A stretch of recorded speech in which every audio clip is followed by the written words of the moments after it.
So hello guys, as you have all read the thumbnail, so we are enumerating the greatest invention of all time.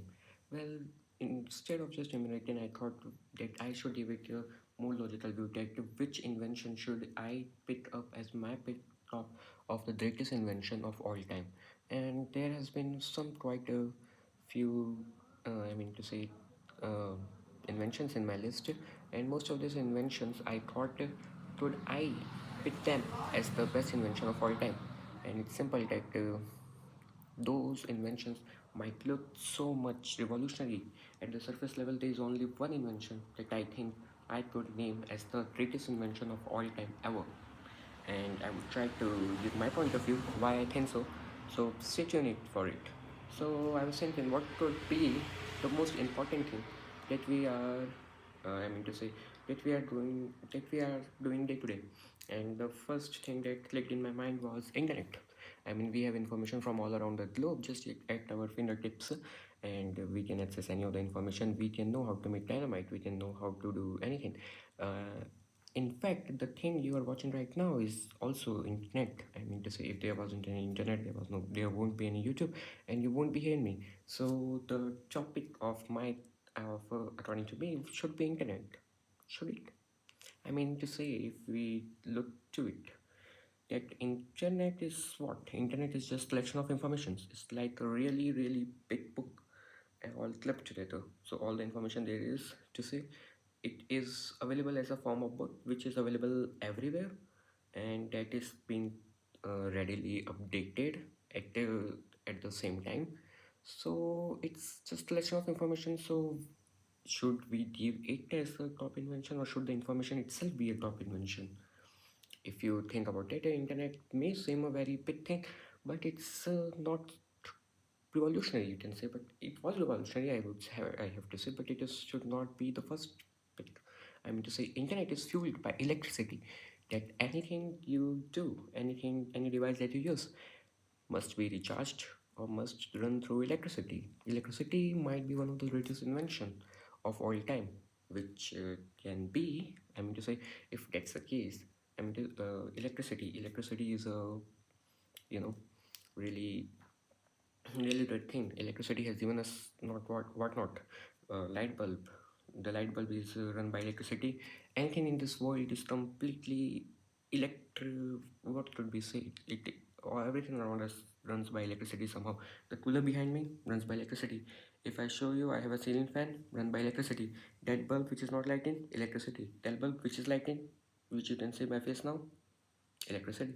So electricity must be one of the top invention of all time. Sure in it. Well, it must be. Well, it can be. It has revolutionized the world, but how about I tell you an invention which is even greater than the electricity, so greater that it has defined the laws of physics. And now you might be asking me, so what now? What now? So someone defied the laws of physics? What's so much good in it is? Well, my friends, let me tell you this. How much I have researched, I have found only one thing that has ever defied the laws of physics. Ever.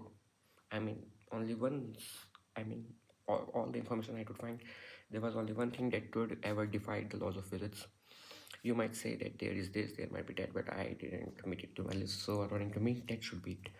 Well, you must say, oh, it defied the laws of physics, really?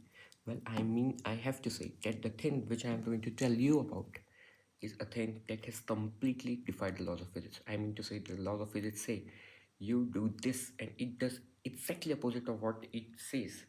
I mean to say, it uses that physics somehow to do exactly what the physics was supposed to do. I mean, if you look at it this way, you were told that you have to not let anyone enter the door, okay? And you would do the same. But by doing the same, you would let somebody in the door.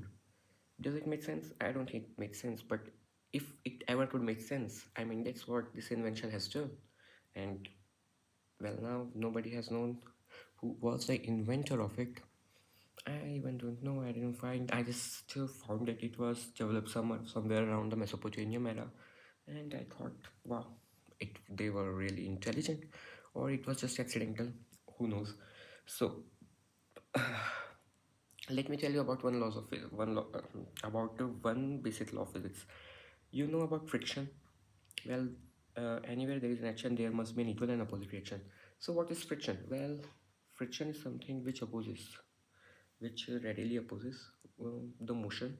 So whenever I try to push things, whenever I try to push it like this, there's friction. Whenever I try to it friction, so anything I do, there is a friction. I mean, friction opposes motion. It just doesn't, it opposes forward motion or backward motion. Its only work is to oppose motion. And how it does it?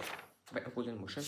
I'm to say it does it very simply by, whenever I try to push something, there is an opposite force called in friction which applies on it. So if you do this, friction, if you do this, friction, the surface, whenever two things are on the surface, there is friction, friction, friction, friction, friction trying to oppose the motion. Okay, so let's see. The laws of physics here say you do whatever you want to do, I will oppose you. Well, laws of physics, somewhere was there who say, you do, I am here, so I am going to do something that do exactly opposite of what you say by helping you, by taking help of you actually. So let's see how my greatest invention of all time works.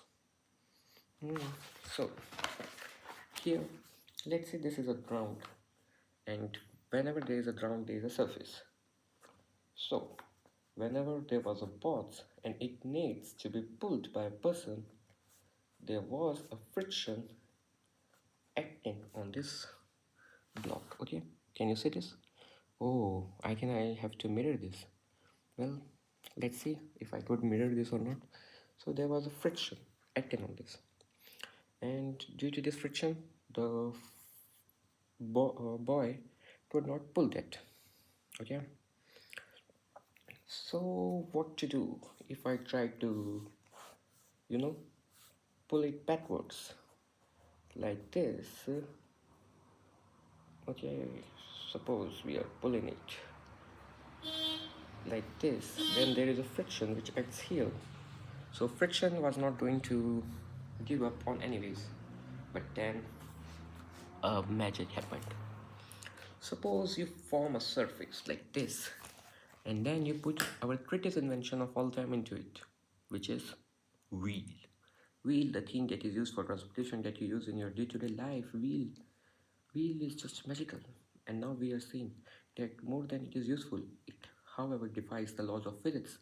And by defining the laws of physics, it does something that it was never supposed to do, using your power strength against you.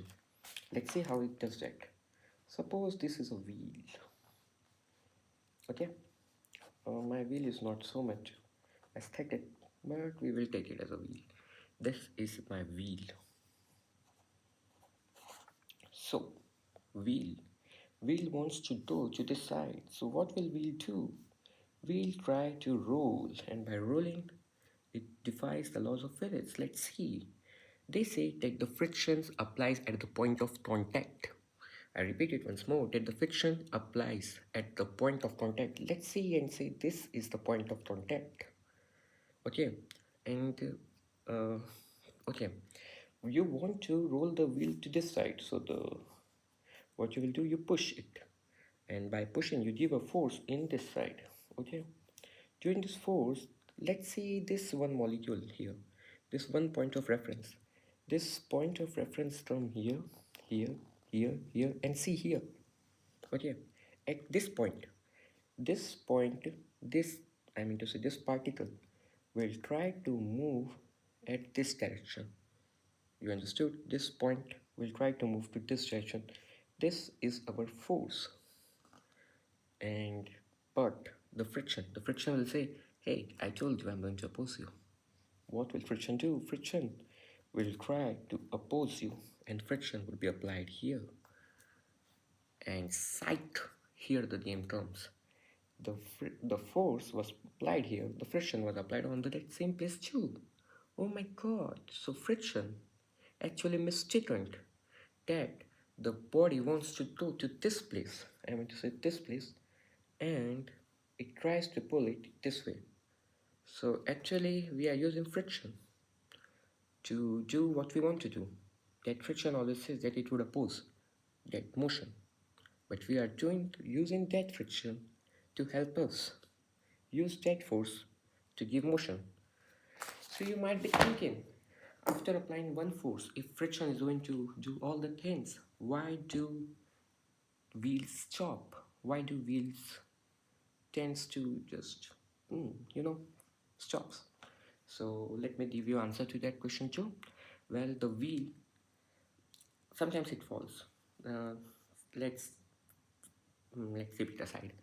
Uh, Suppose the wheel is just rolling, rolling, rolling, rolling.